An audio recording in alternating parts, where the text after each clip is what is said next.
আজকে রনিতের জন্মদিন ছিল, তো আমরা সবাই গেছিলাম। তো দেখো আমাদের বাচ্চাগুলো কি দুষ্টুমি শুরু করেছে।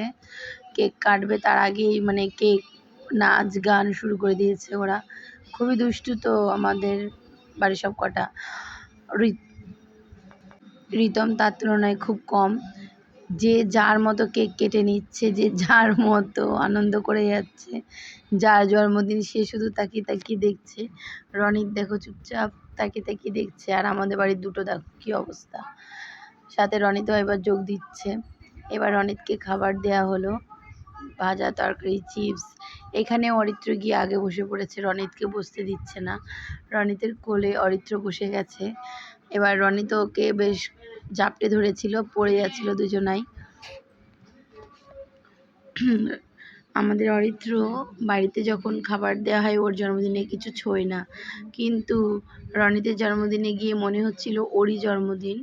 ওর সবসময় থালার আগে বসে গেছে থালা নিয়ে, এবার জল খাবে শুধু।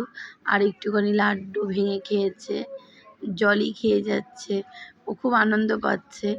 আর রনিত ঠাম্মির কোলে বসে রয়েছে, কি খাবে বুঝতে পারছে না। এদিকে এক এক করে রিতম রনিতকে অল্প করে খাইয়ে দিচ্ছে। আমাদের টুলটুল অভিদীপ্ত, ও ভাইকে খাইয়ে দিচ্ছে অল্প করে। আর রনিতও বসে বসে অল্প অল্প করে খাচ্ছে। দুষ্টুমি শেষ নেই। তো আজকে অবধি টাটা।